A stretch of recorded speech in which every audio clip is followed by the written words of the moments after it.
अस्सलाम वालेकुम and good evening. मैं हूं आपके मेज़बान सना हारून।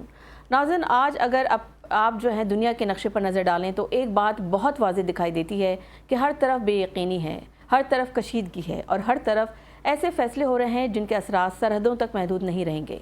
एक तरफ ईरान और अमेरिका आमने सामने खड़े हैं, धमकियों, हमलों और जवाबी कार्रवाइयों का सिलसिला भी जारी है। आबना हरमुज़ की अगर बात करें तो आबना हरमुज़ और बाबुल मंदब जैसे अहम रास्ते आलमी तवज्जो का मरकज़ बन चुके हैं और पूरी दुनिया ये सोच रही है कि अगर ये जंग मज़ीद फैलती है तो इसकी कीमत आखिर कौन अदा करेगा। दूसरी तरफ हमारे पड़ोस में भी अगर हम देखें तो हालात मामूल के नहीं हैं। भारत में नौजवान सड़कों पर हैं। मोदी हुकूमत को अपनी तीसरी मुद्दत में शायद सबसे बड़े अवामी चैलेंज का सामना है, जबकि मकबूजा कश्मीर में शदीद बारिशों के बाद भारत की जानिब से पाकिस्तान की तरफ पानी छोड़े जाने पर भी नए सवालात जन्म ले रहे हैं। क्या ये सिर्फ एक कुदरती सूरत हाल है या इसके सियासी और सिफारती पहलू भी मौजूद हैं? और इन सब के दरमियान पाकिस्तान, एक ऐसा मुल्क जो एक तरफ खित्ते की बदलती सियासत को देख रहा है, दूसरी तरफ अपनी मईशत, तवानाई, सैलाबी खतरात और सिफारती जिम्मेदारियों के दरमियान तवाज़ुन कायम रखने की भी कोशिश कर रहा है। आज इसी तमाम तर सूरत हाल पर बात करेंगे कि दुनिया किस समत जा रही है, खित्ते में ताकत का तवाज़ुन कैसे बदल रहा है, भारत के अंदर बढ़ती बेचैनी क्या रुख इख्तियार करेगी और इन तमाम हालात के पाकिस्तान पर क्या असरात मरतब होंगे। आगाज़ करते हैं सबसे पहले अपने मेहमानों का, आपसे तारुफ कराती चलूँ। हमें ज्वाइन किया lieutenant general retired Moinuddin Haider sahab, जो कि फॉर्मर गवर्नर और चीफ मिनिस्टर सिंध भी रह चुके हैं। सर अस्सलाम वालेकुम, बहुत शुक्रिया मोइन साहब आपका, आपके कीमती वक्त का। साथ ही साथ हमें ज्वाइन किया है इकोनॉमिस्ट हैं अतीक रहमान साहब। सर आपका भी बेहद शुक्रिया। आप दोनों मेहमानों को वेलकम कहेंगे शो में। मोइनुद्दीन हैदर साहब, आपसे गुफ्तगू का आगाज़ कर लेते हैं। सर ये बताइएगा कि ऑब्वियसली एक वक्त था जब कहा जा रहा था कि ये एक लिमिटेड कॉन्फ्लिक्ट है, लेकिन आज हम देख रहे हैं कि एस्केलेशन इस हद तक जा पहुंची है कि अमरीकी जो अड्डे हैं, स्टेट ऑफ हॉर्मुज़ है या बाबुल मंदब है और पूरा खित्ता जो है उसकी जद में है। तो आप क्या समझते हैं कि आखिर ग्राउंड रियलिटी क्या कह रही है? क्या ये अभी कंट्रोल कॉन्फ्लिक्ट है या आप समझते हैं कि वाकई हम एक रीजनल वॉर के दहाने पर खड़े हैं? जी, ये जो 28 फरवरी को जंग छिड़ी थी इसराइल ने, जिसमें अमेरिका ने ज्वाइन कर लिया था जी, तो उसके बाद भारतीय कोशिशें शुरू हुई और एक मेमोरेंडम ऑफ अंडरस्टैंडिंग पर वो मुत्तफिक हो गए कि हम ये 60 दिनों में इन पॉइंट्स पे मुज़ाकरात करेंगे और हालात को बेहतर बनाएंगे, अमन की तरफ जाएंगे। और बड़ी उम्मीदें दुनिया में कायम हो गई थी और चंद दिनों तक जो है हुर्मुज़ में आमद शिप की और तेल की सप्लाई ईरान से शुरू हो गई थी। लेकिन अचानक पता नहीं सिचुएशन ने एक टर्न ले लिया और उसकी वजह जो बताई जा रही है, अमेरिकन जो कहते हैं कि 2 जहाज जो थे से गुजर रहे थे तो मादे के खिलाफ वर्जी करते हुए पासदारान ने उन पर फायर किया। एक जहाज सऊदी अरब का था जो कि साथ दे रहा है ईरान का और मामला तय कराने में, और कतर जो बहुत कोशिशें कर रहा है पाकिस्तान की तरह सुलह सफाई के लिए। तो ये अजीब बात थी।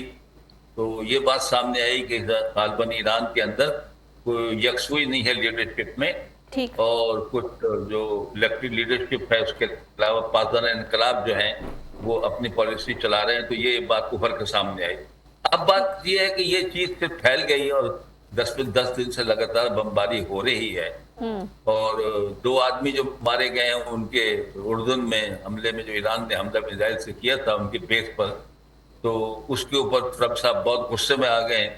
वो कहते हैं कि हमारा जो 2 आदमी जख्मी हो उसका हम बहुत सख्त बदला लेंगे। लेकिन जब गाजा में बेइंतहा हजारों लोग मारे गए और आपने जो ईरान पर गैर जरूरी बगैर बिला जवाब हमला किया और उनके सैकड़ों आदमी मार डाले और हजारों जख्मी कर दिए, तो उनकी जान क्या कीमती नहीं है जो अपने 2 आदमी की अब बात करें। जंग में तो आदमी जब होते हैं और फायरिंग होती है तो जाहिर है दोनों तरफ के आदमी जख्मी भी होते हैं और मारे भी जाते हैं। बिल्कुल ठीक। तो उसके ऊपर गुस्सा दिखाना तो आई थिंक अननेसेसरी है, उनका ये बात मुझे खराब लगती है। दूसरा ये है कि मंदब पर बात शुरू हो गई है, हुती थोड़ा एक्टिव होना शुरू हो गए हैं। एक पेचीदगी ये है कि हमारा सऊदी अरब के साथ दफाई माहिदा कि उनको हम डिफेंड करेंगे। अब सऊदी अरब के कुछ हिस्सों में हमले हो रहे हैं और पाकिस्तान ने भी बहुत सख्त दिया है कि हमारे किसी पानी के जहाज पर जिस पर पाकिस्तान का फ्लैग लगा हुआ हो उस पर किसी किस्म का अटैक हुआ तो इसको हम रेड लाइन समझेंगे और ये बहुत सीरियस कदम होगा। तो एक ये बहुत सीरियस वार्निंग है तो पाकिस्तान ने इशू की है। साथ साथ सिफारती कोशिशें भी जारी हैं। उनके इंटीरियर मिनिस्टर ईरान के पाकिस्तान आए हुए थे, तो वो भी जारी हैं। हम उम्मीद करते हैं कि जो कोशिश हो रही है कि 10 दिन का सीज फायर दोबारा हो जाए, जो है जंगी और इन पर ईरान पे हमले बंद हो जाएं और दोबारा से मुज़ाकरात जो है, जो मेमोरेंडम ऑफ अंडरस्टैंडिंग है, उस पर जो है अमल दरामद शुरू हो जाए और दोनों साइड पे कॉन्फिडेंस हो जाए और इसको रोक दें। तो दुनिया के ममालिक तो ये चाहेंगे। ठीक। और ईरान ने जो पासदार का दोबारा हुर्मुज़ को बंद किया है, तो उस पर जो यूरोप जो न्यूट्रल था और ट्रंप साहब का साथ देने पर तैयार नहीं था, अमेरिका के इंग्लैंड के नए प्राइम मिनिस्टर साहब बोनम साहब ने अपनी बेसिस जो है वो अमेरिका को ऑफर कर दिए हैं कि आपके बमबाज जहाज और दूसरे जहाज यहाँ पे हो सकते हैं और अगर चाहें तो ईरान पर हमले में इस्तेमाल हो सकते हैं। तो ये एक नई डेवलपमेंट है, यूरोप में हुई है। पहले यूरोप इस मामले में न्यूट्रल था। तो ये जो एक्शन हुआ है हुर्मुज़ को बंद करने का दोबारा बाई फायरिंग बाई पासदारान, उससे कोई जो है दोबारा से ऐसे नतायज निकले जिससे दुनिया जो ईरान के साथ थी और समझती थी कि वो विक्टिम कंट्री है जिस पर गैर जरूरी अटैक किया गया है, वो थोड़ी सी जो है वो हमदर्दियाँ ईरान के लिए कम हुई हैं। तो ईरान को ये बात सोचनी चाहिए, पासदारान को ये बात सोचनी चाहिए कि बात को आगे ना बढ़ाएं और अमन की तरफ खुद भी जाएं और सारे स्टेप्स ऐसे उठाएं कि ये कॉन्फिडेंस बिल्डिंग मेजर दोनों मुल्कों के दरमियान हो। बाकी रहा इजराइल, वो तो स्पॉइलर है, वो तो चाहेगा जंग बंद न हो, ईरान पे इतनी बमबारी हो कि वो क्रिपल हो जाए और कई सालों तक वो अपना सर ना उठा सके। उनका तो इंटरेस्ट ये है और वो तो यही बात चाहेंगे और वो इसी बात के लिए अमेरिका को इन्फ्लुएंस करते रहेंगे। ठीक। ठीक है। ठीक है मुनीरुद्दीन हैदर साहब, हम आप गुफ्तगू का सिलसिला जारी रहेगा। अतीक रहमान साहब हमारे साथ मौजूद रहेगा, लेकिन यहाँ लेंगे एक ब्रेक से वापस आएंगे तो फिर यहीं से सिलसिला जोड़ेंगे। So let's take a short break.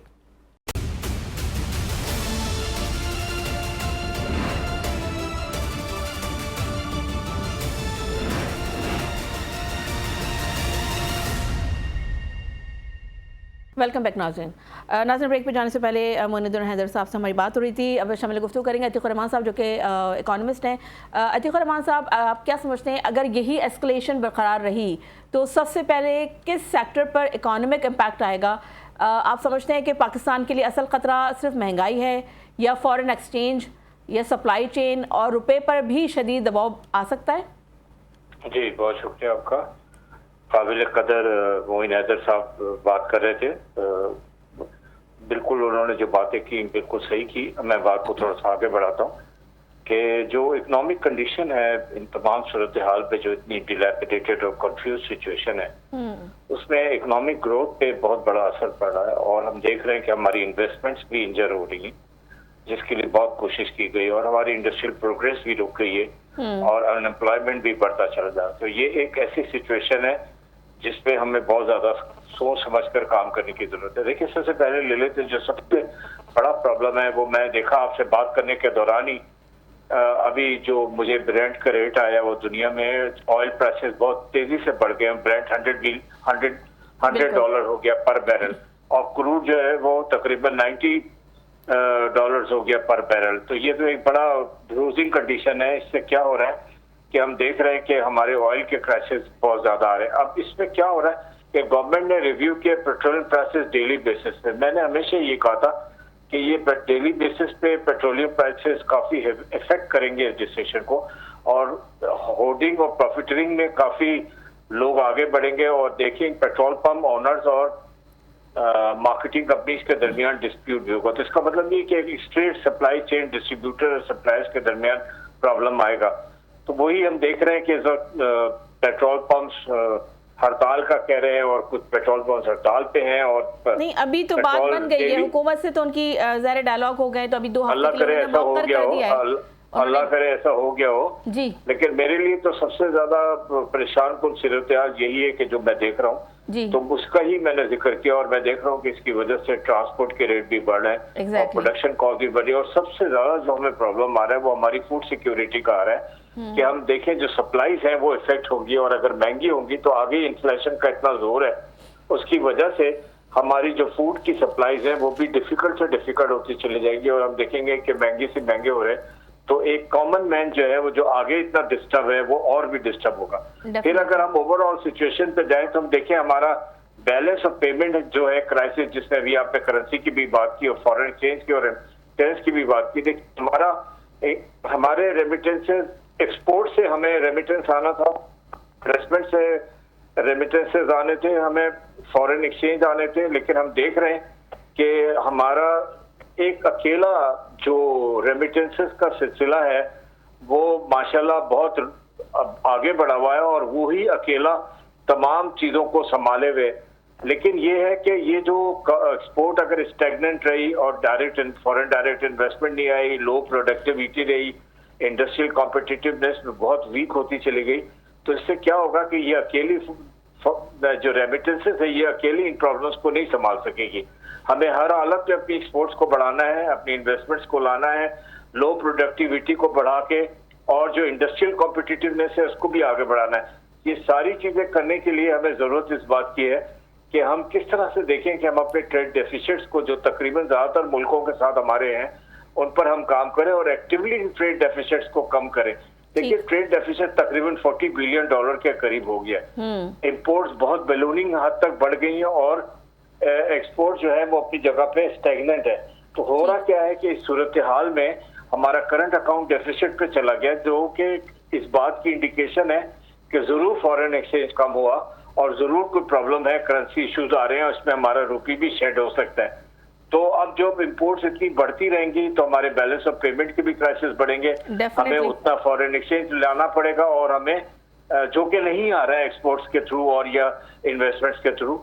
तो ये एक बड़ी मुश्किल सूरत हाल है जिससे हमें निकलना होगा और हमें उस सूरत हाल से बचना होगा जिस सूरत हाल में हम कहते हैं कि एक थोड़ी सी एक और बड़ी डिफिकल्ट सी सिचुएशन आ जाए, जिसमें हम ये देखें कि हमारी जो ग्रोथ है, इकोनॉमिक की ग्रोथ वो रुक गई है, या हमारी इन्वेस्टमेंट जो रुकी है उसकी वजह से हमारी इंडस्ट्रियल प्रोग्रेस रुक गई है और हमारा अनएम्प्लॉयमेंट का रेट जो वो बढ़ बढ़ के तकरीबन 22% पे पहुंच जाए और 3 करोड़ के करीब लोग जॉबलेस नजर है। बात सारी है कि हमें चार्टर ऑफ इकोनॉमिक ट्रांसफॉर्मेशन पे काम करने की सख्त जरूरत है और इस वक्त गवर्नमेंट को ये प्लान करना चाहिए कि मोर इन्वेस्टमेंट लेस टैक्सेशन। बिल्कुल ठीक। आप मेरी बात समझ रही? जी जी। ज्यादा से ज्यादा इन्वेस्टमेंट अट्रैक्ट करें और टैक्सेशन को कम से कम करें।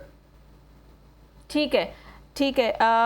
मोइन साहब, ईरान एक तरफ जो है मुसलसल डिटरेंस की बातें कर रहा है, दूसरी तरफ हम देख रहे हैं कि अमेरिका अपनी मिलिट्री ऑपरेशंस मज़ीद बढ़ाने का ऐलान कर रहा है। तो क्या अब दोनों ममालिक ऐसे मकाम पर पहुंच चुके हैं, आप समझते हैं कि जहां नेगोशिएशन से ज़्यादा फैसले मैदान जंग में होंगे, या आपको कोई डायलॉग की कोई नज़र आ रहा है कि डायलॉग हो सकते हैं? ट्रम्प साहब के फिलहाल तो ट्रम्प साहब के जो ट्वीट्स हैं और जो उनके बयानात हैं उससे तो यही जाहिर होता है। ठीक। और जो फिजिकल एक्शन ले रहे हैं कि वो अपनी फिजाई और दूसरी ताकत को स्ट्राइकिंग रेंज में ला रहे हैं, ईरान के नजदीक डिप्लॉयमेंट दोबारा फ्रेश हो रही हैं। ठीक। तो उससे तो ये पता चलता है, वो कहते हैं कि हम अगर एक भी हमारा आदमी मरा तो हम उनका एक पुल या बिजली घर तबाह करेंगे। बिल्कुल ऐसे ही है। ईरान कहता है कि हम भी फिर जो है जो अमेरिकन इंटरेस्ट है गल्फ स्टेट्स में उनको अटैक करेंगे, जो वो करते भी रहते हैं। ठीक। तो ये सूरत हाल है फिलहाल। तो अगर कोई, हालांकि ये जंग अमेरिका में अनपॉपुलर है, वो नहीं चाहते कि जंग मजीद बढ़ाई जाए और अमेरिका ये इंप्रेशन दे रहा है कि हमने उनके मिसाइल के जो है स्टोर्स तबाह कर दिए और उनके अड्डे तबाह कर दिए और फलाना कर दिया, इस किस्म की बात वो कहता रहता है। लेकिन फिर ईरान फिर मिसाइल और ड्रोन जो है मार देता है, तो पता चलता है कि वो तो तबाह पूरे नहीं हुए, वो तो मौजूद हैं।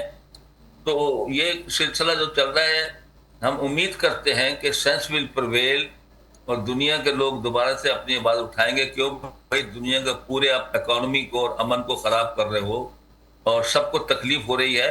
देखिए पाकिस्तान का एक सबसे बड़ा जो डॉलर पेमेंट का बिल है, सबसे बड़ा वो एनर्जी का है, जो हम गैस खरीदते हैं और पेट्रोल खरीदते हैं। तो अगर उसकी कीमतें बढ़ेंगी तो जाहिर है कि हम पर अननेसेसरी हमारे बजट पर लोड आएगा, जो हम संभाल नहीं सकते, ना पाकिस्तान ना दूसरे ममालिक ना दूसरे। अच्छा, बाकी बात यह है कि ईरान को छेड़ेंगे तो वो हुतियों को इशारा करेगा। बिल्कुल। हुती बाबल मतलब में जाएंगे तो इसका जंग का दायरा फिर फैलता फैलता चला जाएगा। ज़ाहिर फिर दूसरे मतलब खत्ते के दूसरे ममालिक भी इस पे ऑब्वियसली डायरेक्टली और इनडायरेक्टली उन पे इम्पैक्ट आएगा। लेकिन मोइनुद्दीन हैदर साहब, भारत के अंदर जो जनरेशन जी की जो एहतजाजी तहरीक मुसलसल जोर पकड़ रही है, तो क्या ये सिर्फ एक लॉ एंड ऑर्डर का मसला है आप समझते हैं, या मोदी हुकूमत के लिए एक संजीदा पॉलिटिकल और सिक्योरिटी चैलेंज बनता जा रहा है? बिल्कुल, असल बात यह है कि मोदी के तर्ज हुकूमत से हिंदुस्तानी भी तंग हैं। जो उनकी पार्टी के हार्ड लाइनर्स हैं, हिंदुत्व वाले, जी जो मुसलमानों को मारते हैं, जो दलित्स को मारते हैं, जो क्रिश्चियंस को मारते हैं, वो कहते हैं हिंदुओं के अलावा कोई यहाँ ना रहे या हिंदू बन जाए। तो उनकी पॉलिसी की वजह से बड़े इंतहा नफरत फैली है मोदी के तर्ज हुकूमत के ऊपर, और उंगलियां उठ रही हैं। ये फ्रस्ट्रेशन है। तो मौका मिला है कि ये परसों की लीकेज बड़े अरसे से हो रही है, और लोगों के साथ फिर बड़ी नाइंसाफी होती है। जो मेहनत करते हैं वो बेचारे रह जाते हैं, और जो पर्चे लीक करके पास आउट होते हैं, पास करते हैं, तो वो फिर मेडिकल कॉलेज में चले जाते हैं। तो ये फ्रस्ट्रेशन है जिसमें फिर किसान भी शामिल हो रहे हैं। अभी अवाम पार्टी जो उनकी थी वो भी शामिल हो रही है। तो ये बढ़ता जा रहा है, ये मतलब के इक़्तिदार उनके खिलाफ, और इसलिए बढ़ रहा है कि फ्रस्ट्रेशन मुल्क में बहुत है। और जो उनकी पॉलिसियां हैं लोगों को ताकत से दबाने की, हर बात पर लोगों को मारने की, जाती करने की, उसकी वजह से वो जो है मतलब कि वहाँ गड़बड़ हो रही है। और इसमें ज़्यादा और लोग भी शामिल होते जा रहे हैं। पर्चों के अलावा एजुकेशन सिस्टम को ओवरऑल करने के अलावा, और जो इस्तीफा मांग रहे हैं वो एजुकेशन मिनिस्टर का, तो ये चीज़ें फिर जो है बढ़ती चली जा रही हैं। और तशद्दुद हुआ है। अब वो कहते हैं पार्लियामेंट में जाएंगे, तो वो भी अड़े हुए हैं। तो ये मोदी हुकूमत के जो तर्ज हुकूमत है उसकी वजह से परेशानियां ज्यादा है, उसकी वजह से ज्यादा है। ठीक है अतीक रहमान साहब, भारत अगर अंदरूनी पॉलिटिकल इंस्टेबिलिटी का शिकार होता है तो क्या इसके असरात सिर्फ भारतीय मईशत तक महदूद रहेंगे, या आप समझते हैं कि जो जनूबी एशिया की जो तिजारत है और रीजनल इकानमी है बिलखुसूस, वो भी मुतासर हो सकती है? शॉर्टली बता दीजिएगा काइंडली, सेगमेंट का वक्त। देखिए अभी सूरत चाल ये है कि हमारी इकोनॉमी काफी वीक है इस वक्त। बिल्कुल ठीक। और इस वीक इकोनॉमी को सहारा देने के लिए हमें, जैसे सार्क जैसी अदारे थे जिनके हम मेंबर थे, अब वो तो इतने फाल नहीं रहे, लेकिन D8 जिसमें Bangladesh, Egypt, Indonesia, Iran, Malaysia, Nigeria, Pakistan, तुर्की और अजरबैजान शामिल हैं। इनके साथ मिलकर अपनी इकोनॉमिक कॉपरेशन को स्ट्रेंथन करें दिन पर दिन, जितना हो सके अपनी ट्रेड को इंक्रीज करें आपस में, और इन्वेस्टमेंट्स को इंकरेज करें आपस में, क्योंकि D8 का मकसद ही यही था कायम करने का, जब 1997 में D8 बनी थी। और ये कॉपरेशन का सेक्टर है, एग्रीकल्चर आपस में, एनर्जी, मार्केटिंग, टूरिज्म, तो मैं समझता हूँ हेल्थ एंड साइंस, टेक्नोलॉजी वगैरह। तो ये मैं समझता हूँ कि जो हमारे पास प्रॉब्लम आया है, ये अगर D8 को में थोड़ा सा सीरियस होकर D8 कंट्रीज के साथ बात की जाए तो ये स्टैंडर्ड ऑफ लिविंग भी बढ़ सकता है। और ये जो हमारे इन्फ्लेशन के प्रॉब्लम्स हैं, और ये जो प्रॉब्लम्स अभी हमने डिस्कस किए हैं, जो पेट्रोल सप्लाई की वजह से और इसके रेट रोज अप होने की वजह से हो रहा है, ये सारी चीजें कवर अप बड़े आराम से हो सकती हैं। मेरे तो समझ में यही बात आती है कि ये अपॉर्चुनिटी है जिसको प्रिविलेज करके अपनी एक्सपोर्ट्स को एक्सपेंड करें, इन्वेस्टमेंट्स को अट्रैक्ट करें, अपने हलाल ट्रेड को इंक्रीज करें, और टेक्नोलॉजी और सबको डाइवर्सिफाई करें अपने एक्सपोर्ट्स की मार्केट को बढ़ाने के लिए among the D8 countries, and they are our friends, they are like our brothers, you know। तो अब देखिए अब इंडोनेशिया की बात कर लें, they are doing so good with us कि वो हर वक्त कोशिश करते हैं कि उनकी जो इतनी ज्यादा, उनकी जो एक्सपोर्ट है पाकिस्तान को वो बहुत ज्यादा है, और पाकिस्तान की इंपोर्ट बहुत ज्यादा है, तो पाकिस्तान की एक्सपोर्ट्स कम है।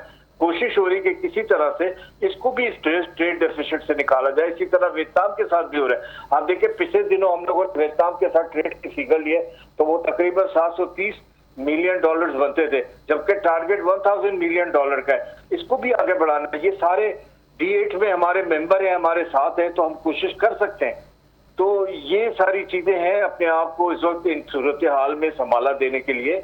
और मैं समझता हूं कि ये मेरी जो तस्वीर है, इस पर अगर थोड़ा गौर किया जाए तो आई थिंक हम क्राइसिस से निकल सकते हैं। और जो हम बात कर रहे हैं कि हमारी इन्वेस्टमेंट्स शाई हो गई या एक्सपोर्ट्स स्टैग्नेंट हो गई, तो ये सारा कुछ हम इम्प्रूव कर सकते हैं और कह सकते हैं कि अब हम अपनी दोबारा इकोनॉमिक ग्रोथ की तरफ जा रहे हैं। ठीक है, बहुत शुक्रिया अतीक रहमान साहब आपका, lieutenant general retired Moinuddin Haider sahab आपका।